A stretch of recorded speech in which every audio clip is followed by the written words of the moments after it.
ആദ്യം വന്നൊരു ചോദ്യം, കൂട്ടുകാർ നിർബന്ധിച്ചപ്പോൾ സിഗരറ്റ് ഒരു തവണ വലിച്ച് തുടങ്ങിയതാണ്, ഇപ്പോൾ മറ്റ് ഡ്രഗ്സ് ഉപയോഗിക്കുന്നുണ്ട്, ഇനി എനിക്ക് നന്നാകാനാകുമോ, എന്താണ് ചെയ്യേണ്ടത് എന്നാണ് ചോദ്യം വന്നത്. ഈ ഒരു വിഷയം നമ്മളോട് അഡ്രസ്സ് ചെയ്യാൻ ഡോക്ടർ മുഹമ്മദ് കുട്ടിക്കണ്ണി. അസ്സലാമു അലൈക്കും വറഹ്മത്തുള്ളാഹി. ബിസ്മില്ലാ വൽഹംദുലില്ലാ വസ്സലാത്തു വസ്സലാമു അലാ റസൂലില്ലാ വഅലാ ആലിഹി വസ്വഹ്ബിഹി അജ്മഈൻ.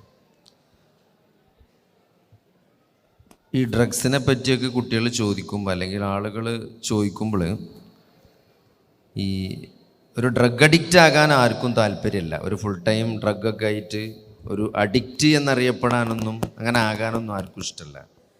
പക്ഷെ ചെറുതായിട്ടൊക്കെ ഒന്ന് പൂശാൻ പറ്റുമോ, അതിലിപ്പോൾ എന്താ കുഴപ്പം, ചെറിയ ഡോസിലൊക്കെ അടിക്കണോണ്ട് ഇപ്പം എന്താ പ്രശ്നം എന്നാണ് പലരുടെയും സംശയം.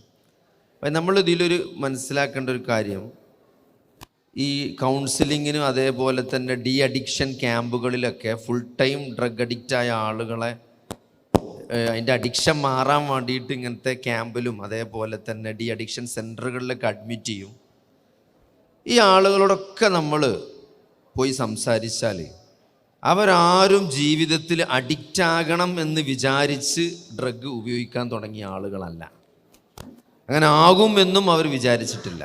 ഒരു തമാശക്ക് അല്ലെങ്കിൽ ഒരാൾ സാമ്പിൾ തന്നപ്പോൾ ഒന്ന് ടേസ്റ്റ് ചെയ്ത് നോക്കി, എന്താണ് അതെങ്ങനെ ഉണ്ട് എന്നറിയാനുള്ള ടെസ്റ്റിങ്, അല്ലെങ്കിൽ 1-2 പ്രാവശ്യം ഒന്ന് ഉപയോഗിച്ച് നോക്കാം എന്ന് വിചാരിച്ചവർ, അല്ലെങ്കിൽ ആരോടൊക്കെ ചില പാരൻസിനോടൊക്കെ ദേഷ്യമുള്ളത് കൊണ്ട് ഒരു പ്രതികാരം എന്ന രൂപത്തിൽ 1-2 ഡോസ് അടിച്ചു. അങ്ങനെ തുടങ്ങിയിട്ട് അവർക്ക് നിർത്താൻ പറ്റാത്ത രൂപത്തിലേക്ക് അവരുടെ അഡിക്ഷൻ എത്തി. ഞാൻ തമാശക്ക് എപ്പോഴും പറയുന്ന ഒരു കഥ ഉണ്ട്. ഒരു 3 ആളുകൾ ഒരു ഫ്ലൈറ്റിലിരുന്ന് വെള്ളടിക്കണം. ഒരു ഫ്ലൈറ്റിൻ്റെ ഏറ്റവും പ്രീമിയർ ബിസിനസ് ക്ലാസ് ലോഞ്ചിൽ ഇരുന്നിട്ട് ഒരു മലയാളിയും ഒരു ജപ്പാൻകാരനും ഒരു സായിപ്പും ഇരുന്ന് വെള്ളടിക്കാം. കുറച്ച് വളരെ ചെറിയ ഡോസിൽ അവിടെ കിട്ടുള്ളൂ. അങ്ങനെ വെള്ളടിച്ച് കഴിഞ്ഞിട്ട് സായിപ്പ് കിടന്നുറങ്ങി. ജപ്പാൻകാരൻ എന്ത് ചെയ്തു, ചെറിയ അവൻ്റെ കയ്യിൽ ഒരു പുസ്തകം ഉണ്ടാവും, വായിക്കാൻ തുടങ്ങി. മലയാളി അവിടുന്ന് എണീറ്റിട്ട് പൈലറ്റിൻ്റെ കോക്പിറ്റിൽ പോയി മുട്ടി, എനിക്ക് വിമാനം പറത്തണം എന്ന് പറഞ്ഞു. 3 ആൾ ഒരേ ഡോസിലാണ് അടിച്ചിരിക്കണം. മലയാളി എന്ത് ചെയ്തു, മലയാളിക്ക് വിമാനം പറത്തണം, ഒരാൾ കിടന്നുറങ്ങി, ഒരാൾ ബന്ധു പുസ്തകം വായിക്കണം. അപ്പോൾ എത്ര ചെറിയ ഡോസാണെങ്കിലും ഞാൻ പറഞ്ഞതൊക്കെ ഭയങ്കര വേരിയേഷനുള്ള സാധനമാണ്. അപ്പം അതുകൊണ്ട് അള്ളാഹുവിൻ്റെ റസൂൽ സല്ലല്ലാഹു അലൈഹി വസല്ലമ നമ്മളെ പഠിപ്പിച്ചതാണ് എൻ്റെ ഏറ്റവും ശരി. കാരണം അള്ളാഹുവാണ് നമ്മളെ സൃഷ്ടിച്ചത്, അള്ളാഹുവാണ് ഇതെല്ലാം സംവിധാനിച്ചത്. അതുകൊണ്ട് ഈ സോഫ്റ്റ്വെയറിൽ ഈ ഡ്രഗ് കയറുമ്പോൾ എന്തൊക്കെ സംഭവിക്കുമെന്ന് നമ്മളെക്കാൾ കൂടുതൽ അള്ളാഹുവിന് അറിയാം. അതുകൊണ്ടാണ് ലഹരി അത് എത്ര ചെറുതാണെങ്കിലും എത്ര ചെറിയ ഡോസിലാണെങ്കിലും അത് നിഷിദ്ധമാണ് എന്നാണ് അള്ളാഹു റസൂൽ പഠിപ്പിച്ചത്. കാരണം ഒരു പ്രാവശ്യം നമ്മളത് ഉപയോഗിച്ച് കഴിഞ്ഞാൽ അത് വീണ്ടും ഉപയോഗിക്കാനുള്ളൊരു ത്വര, ഒരു പ്രവണത വരും. ഇപ്പോൾ ഞാൻ ഹോസ്റ്റലിൽ പഠിക്കുന്ന സമയത്ത് അന്ന് ഈ വലിയ വലിയ മെഡിക്കൽ കോളേജ്, എഞ്ചിനീയറിംഗ് കോളേജ് ക്യാമ്പസുകളിലൊക്കെയാണ് ഈ ഡ്രഗ് അഡിക്ട്സ് ഉണ്ടാകുക. ഈ സാധാ +2 സ്കൂളിലും ഒന്നും അന്നത്തെ കാലത്ത്, ഞാൻ 25 കൊല്ലം മുമ്പത്തെ കാര്യമാണ് പറയണത്, അന്ന് ഡ്രഗ് അഡിക്ട്സ് എന്ന് പറഞ്ഞാൽ സാധാരണ ഒരു ക്യാമ്പസിലൊന്നും ഡ്രഗ് കിട്ടൂല. അന്ന് ഈ മെഡിക്കൽ കോളേജ് ക്യാമ്പസ്, എഞ്ചിനീയറിംഗ് കോളേജിൻ്റെ ഹോസ്റ്റലിൽ ഇവിടെയൊക്കെയാണ് ഡ്രഗ് കിട്ടുക. അപ്പോൾ അന്ന് എൻ്റെ ഹോസ്റ്റലിൽ ഞാനൊരു സീനിയർ റൂമിൽ കയറിയ സമയത്ത് അയാൾ ഇങ്ങനെ പിടിച്ചിട്ടുണ്ട്. ഞാൻ ജസ്റ്റ് ഒരു ആക്ഷൻ കാണിച്ചത്. കുറച്ച് ആൾക്കാർ ഇപ്പോഴും അവിടെ ഉറങ്ങുന്നുണ്ട്, നല്ല ഭക്ഷണമൊക്കെ കഴിച്ചിട്ട് ഓരോക്കെ നീപ്പിച്ച്. അപ്പോൾ ഞാനിങ്ങനെ ഡോറ് തുറന്നൊരാവശ്യത്തിന് തുറന്നപ്പം അയാൾ ഇങ്ങനെ നിൽക്കുന്നുണ്ട് ബസ്സിൽ നിൽക്കണ പോലെ നിൽക്കണം. ഞാൻ ഡോറ് തുറന്നപ്പോൾ അയാൾ എന്നോട് ചോദിച്ചു, താമരശ്ശേരി എത്തി ചോദിച്ചു. താമരശ്ശേരി എന്ന് പറഞ്ഞാൽ കോഴിക്കോടിൻ്റെ കുറച്ച് അപ്പുറത്തെ സ്ഥലമാണ്. അപ്പോൾ ഡോറ് തുറന്നപ്പോൾ അയാൾ എന്നോട് ചോദിക്കുക, താമരശ്ശേരി എത്തിയോന്ന്. അപ്പോൾ ഞാൻ പറഞ്ഞു, താമരശ്ശേരി എത്തിയിട്ടില്ല. അപ്പോൾ അയാൾ അങ്ങനെ തന്നെ നിൽക്കുക. അപ്പോൾ അയാൾ ബസ്സിൽ പോവാണ്, കഞ്ചാവ് അടിച്ചിട്ട്. ഹോസ്റ്റലിലാണ് അയാൾ നിൽക്കുന്നത്. അപ്പോൾ ഞാൻ പറഞ്ഞു, അങ്ങനത്തെ ഒരു കാലഘട്ടം കഴിഞ്ഞു. ഇന്ന് പറഞ്ഞാൽ കഞ്ചാവല്ല, ഇന്ന് വളരെ മരുന്നും മണവും നിറമൊന്നും ഇല്ലാത്ത, മാതാപിതാക്കൾക്കും ആർക്കും കണ്ടുപിടിക്കാൻ സാധ്യമല്ലാത്ത രൂപത്തിൽ ഡ്രഗ്സുകൾ, മാഫിയ അത്രയും വളർന്നു, അങ്ങനത്തെ അവൈലബിൾ ആണ് സാധനം. ഇപ്പോൾ കഴിഞ്ഞ ദിവസം ഞങ്ങളെ ഹോസ്പിറ്റലിൻ്റെ 5ാമത്തെ നിലയിൽ ഒരാൾ കയറിയിട്ട് താഴേക്ക് ചാടി മരിക്കാൻ നിൽക്കണം. അങ്ങനെ ഫയർ സർവീസ് വന്നിട്ടുണ്ട്, എല്ലാവരും ഒന്ന് വല വിരിച്ച് ഇയാളെ പിടിക്കാൻ വേണ്ടി നിൽക്കുകയാണ്. അങ്ങനെ ഇയാളെ വാപ്പാൻ്റെ നമ്പർ സംഘടിപ്പിച്ച് ഇയാളെ വാപ്പാൻ്റെ ഫോണിലേക്ക് ഹോസ്പിറ്റലിൽ നിന്ന് വിളിച്ചു, നിങ്ങളെ മോനിങ്ങനെ 5ാമത്തെ നിലയിൽ കയറി ചാടി മരിക്കാൻ നിൽക്കുന്നുണ്ടെന്ന് പറഞ്ഞപ്പം വാപ്പ എന്താ പറയുക, ഓൻ ചാടി ചത്തോട്ടെ പറഞ്ഞു, ഈ ഫോണിക്ക് ഇനി വിളിക്കരുത് പറഞ്ഞു. നിങ്ങൾ ആലോചിച്ച് നോക്കി, അത്രയും പോകുന്നൊരു മോന് ചാടി മരിക്കാൻ നിൽക്കുക പറയുമ്പോൾ ഒരു വാപ്പ പറയണേ ഓൻ ചാടി ചത്തോട്ടഞ്ഞോ, ഈ ഫോണിക്ക് ഇനി വിളിക്കരുത്.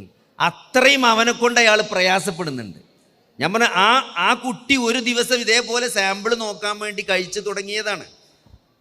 ഞാൻ ആലോചിച്ച്, സന്തോഷം കിട്ടാനാണ് MDM ഉപയോഗിക്കണമെങ്കിൽ, അല്ലെങ്കിൽ എന്തെങ്കിലും ഒരു ആനന്ദം കിട്ടാനാണ് MDM ഉപയോഗിക്കുന്നതെങ്കിൽ എന്തിനാണ് 5ാമത്തെ നിലയിൽ നിന്ന് ചാടണം? എന്തിനാ 5ാമത്തെ നിലയിൽ നിന്ന് ചാടി മരിക്കാൻ ഒരാൾ തയ്യാറാണ്? എന്തുകൊണ്ടാണ്? നിരാശ കൊണ്ടാണ്. ജീവിതത്തിൽ നിരാശ വരുമ്പോഴാണ് ഒരാൾ മരിക്കണം തീരുമാനിക്കണത്. അപ്പൊ എന്തുകൊണ്ടാണ് MDM അടിക്കുന്ന ഒരാൾക്ക് മരിക്കണം തോന്നുന്നത്? കാരണം അള്ളാഹു ഈ ഭൂമിയിൽ വെച്ച കുറേ സന്തോഷങ്ങളുണ്ട് അല്ലേ? ഒരു ചെറിയ മന്തി തിന്നുമ്പോഴുള്ള സന്തോഷം, നമ്മൾ ഒരു പരീക്ഷയിൽ പാസ്സാകുമ്പോഴുള്ളൊരു സന്തോഷം, അല്ലെങ്കിൽ ഒരു ജ്യൂസ് കുടിച്ചാലുള്ള സന്തോഷം. അങ്ങനെ ജീവിതത്തിൽ നമുക്ക് ചെറിയ ചെറിയ കുറേ സന്തോഷങ്ങളുണ്ട്. നമ്മൾ ഈ സന്തോഷങ്ങളൊക്കെ നമ്മളെ തലച്ചോറിൽ ഉണ്ടാകുന്നത് സിറോട്ടോണിൻ, ഡോപ്പമിൻ എന്നൊക്കെ ചെറിയ ഹോർമോണുകൾ ചെറിയ ഡോസിൽ വരുമ്പോഴാണ്. അപ്പോൾ നമുക്ക് നല്ല സന്തോഷം കിട്ടും. എന്നാൽ ഇവിടെ MDM-ഉം കഞ്ചാവൊക്കെ ഉപയോഗിക്കുമ്പോൾ, കൊക്കൈനൊക്കെ ഉപയോഗിക്കുമ്പോൾ എന്താ സംഭവിക്കുന്നത്? അവിടെ സെറോട്ടോണിൻ്റെയും ഡോപ്പമിൻ്റെയും മഴ പെയ്യാണ്. വലിയ വലിയ സന്തോഷങ്ങൾ ഒന്നായിട്ട് വരികയാണ്. പിന്നെന്താ സംഭവിക്കുക? പിന്നെ വലിയൊരു വരൾച്ചയാണ് വരിക.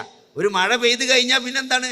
ഒരു വെള്ളപ്പൊക്കം ഉണ്ടായാൽ പിന്നെ വരൾച്ച ഉണ്ടാവും എന്ന് പറഞ്ഞ പോലെ ഡോപ്പമിൻ ഒന്നാകെ വന്നിട്ട് പിന്നെ ഡോപ്പമിൻ വന്നാൽ, ചെറിയ ഡോസിൽ വന്നാലൊന്നും ഇയാൾക്ക് സന്തോഷം കിട്ടൂല.